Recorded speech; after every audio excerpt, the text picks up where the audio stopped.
Hello les accros de One Piece, c'est Silver et Copper. Bienvenue sur Raftalie, la chaîne dédiée à tout l'univers de One Piece. Dans une œuvre remplie d'événements, il est normal que certains passent assez inaperçus. Que ce soit au niveau des combats, des révélations ou des consécrations, ils sont légion. Mais aujourd'hui, on ne va pas parler des événements qu'on a tous déjà vus de long en large, mais plutôt de ceux qui ont délibérément été cachés par l'auteur, de ceux qui font l'objet d'un culte, car ils brillent par leur mystère et leur absence. Ces événements qu'on aimerait tous voir en flashback, et forcément, on a décidé d'en faire un petit top aujourd'hui. Attention, par là, on veut bien dire les événements qui ont été cités dans l'œuvre comme étant un fait marquant, mais que personne n'a encore eu la chance de voir. L'exemple parfait, c'est God Valley, mais on ne va pas vous spoiler la vidéo. N'hésitez pas à nous donner en commentaire l'événement caché que vous aimeriez voir absolument. Ça nous ferait vraiment très plaisir.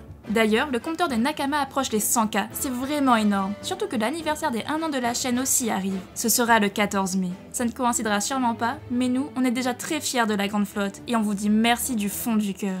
Mais en attendant, jeune pirate sans drapeau, rejoins-nous dans cette grande aventure. C'est aussi simple qu'un abonnement pour toi, et nous, ça nous aide énormément. Mais place à la vidéo, allez, c'est parti! Numéro 10, l'attaque. Pour commencer cette vidéo, parlons d'un des événements les plus oubliés de cette œuvre. Enfin, c'est peut-être l'événement le plus oublié. Et pourtant, on est certain qu'il a une importance cruciale, et que tout ça nous sera expliqué bien assez tôt.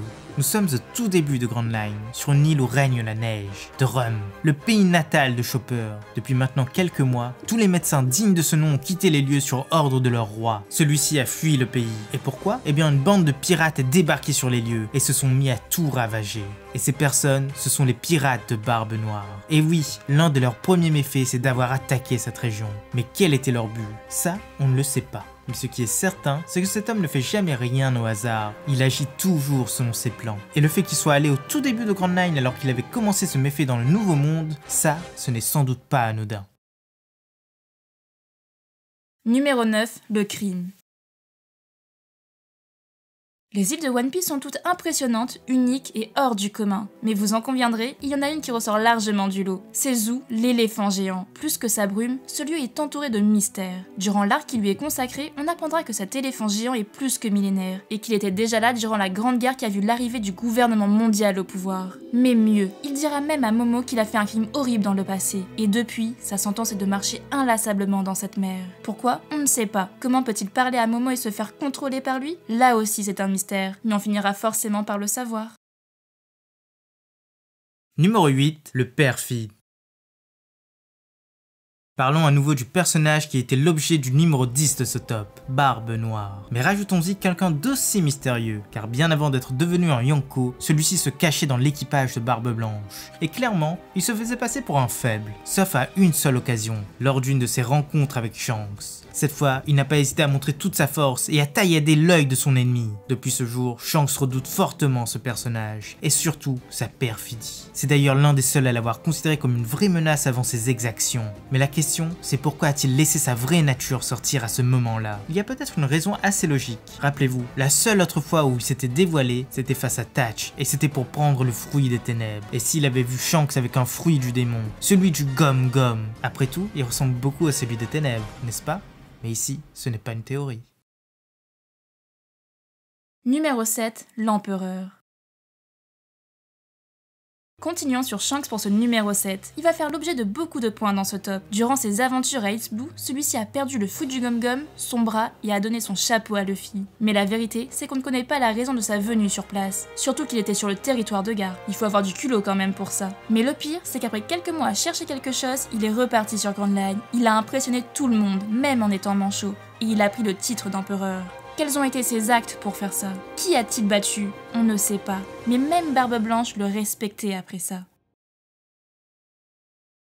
Numéro 6, la fin du nerf. Et non, on ne parlera pas de la mort de Barbe Blanche ici. Après tout, il faut avouer que la vie de cet homme est assez bien connue. Enfin, surtout sa mort. Mais on parlera d'un événement bien plus récent, la chute des Shichibukai. Suite aux exactions de Crocodile et de Doflamingo, il est devenu très compliqué de ne pas voir les dérives de ce titre. Mais ce qui a mis un point final à leur existence, c'est la création de Vegapunk. Une arme capable de remplacer les Shichibukai. Les rois de ce monde ont alors décidé d'en finir avec tout ça lors de la rêverie. Et la marine a coordonné une attaque pour tous les avoir. Et là, ça, on est tous dans l'attente. On veut savoir ce qui s'est passé avec tous ces personnages hors du commun. Est-ce que Kobe s'est battu contre Boa Hancock? Baggy a-t-il réussi à fuir? Quel dégât Mihawk a pu causer dans les rangs de la marine? Et enfin, qu'a fait Webble et sa maman chérie? Numéro 5, une histoire qui se répète. En parallèle de tout ça, il s'est passé un autre événement important. Il a même partagé la une du journal aux côtés de la chute des Shichibukai. Ce sont les autres événements de la rêverie. Il semblerait que l'armée révolutionnaire qui était sur place s'est lancée dans une bataille contre les deux amiraux. Leur objectif, on ne le sait pas. Mais ce qui est certain, c'est que les souverains d'Alabasta ont été pris dans les événements. Il y a eu des morts. Morgane le martèle assez fort. Et enfin, Fujitora est revu avec un simple bandeau à la tête. Sabo s'est-il fait capturer? A-t-il sauvé Vivi mais porte le chapeau d'un événement plus grave? Ça ne laisse rien présager de bon pour la suite. Numéro 4, la Réunion. Parlons du dernier événement mystérieux de cette rêverie, et surtout l'un des plus choquants. Alors que les dirigeants débattaient sur les décisions à prendre, un sombre individu s'est faufilé sur les lieux. Non, on ne parle pas d'Imsama, après tout c'est sa maison. Et on sait bien trop peu de choses sur lui. Mais un individu aussi étrange était sur place, et son but, c'était la salle du conseil. Et à l'annonce de sa venue, ces 5 vieux le laissent entrer et l'écoutent. C'est alors que son visage sera dévoilé. Et ce n'est nul autre que Shanks. Il est venu pour une chose, parler d'un pirate problématique. Le plus surprenant, c'est que lui, grand pirate et grande menace de notre temps, se retrouve en face des tenants du pouvoir sans frémir. Et c'est réciproque. Quel est donc leur lien? Que se sont-ils dit? De qui parlent-ils? Tout ça, on veut tous le savoir. Numéro 3, l'histoire avec un grand H.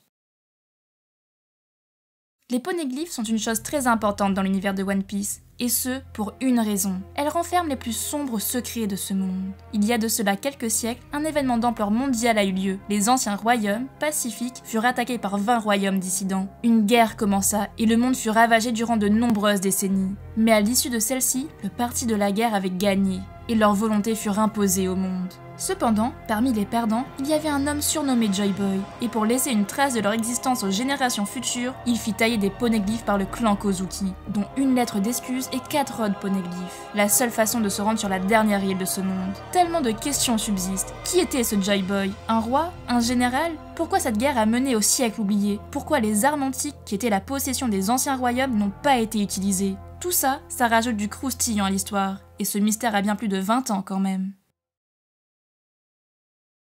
Numéro 2, l'affrontement. On a longuement hésité entre le précédent et celui-ci pour le numéro 2 de ce top, mais clairement, celui-ci est bien plus récent et l'attente est peut-être plus grande. Nous sommes une quarantaine d'années avant les événements actuels. À l'époque, un pirate sanguinaire règne en maître sur les lieux. Son nom, c'est Rox dit Shebeck.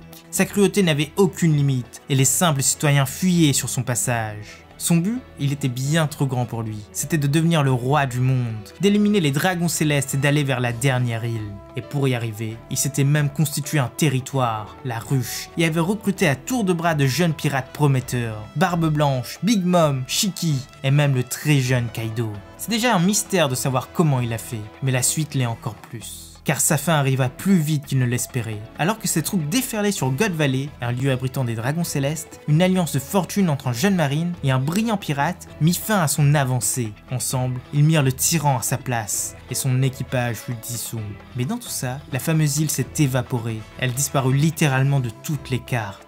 Mais pourquoi? Et surtout, que détenait cette île pour que Rox se déplace lui-même pour la saccager? Pour nous, cet événement cache encore d'énormes secrets. Et quand ce flashback aura lieu, on va tous adorer voir ce super combat entre tous ces titans. Numéro 1, le grand final.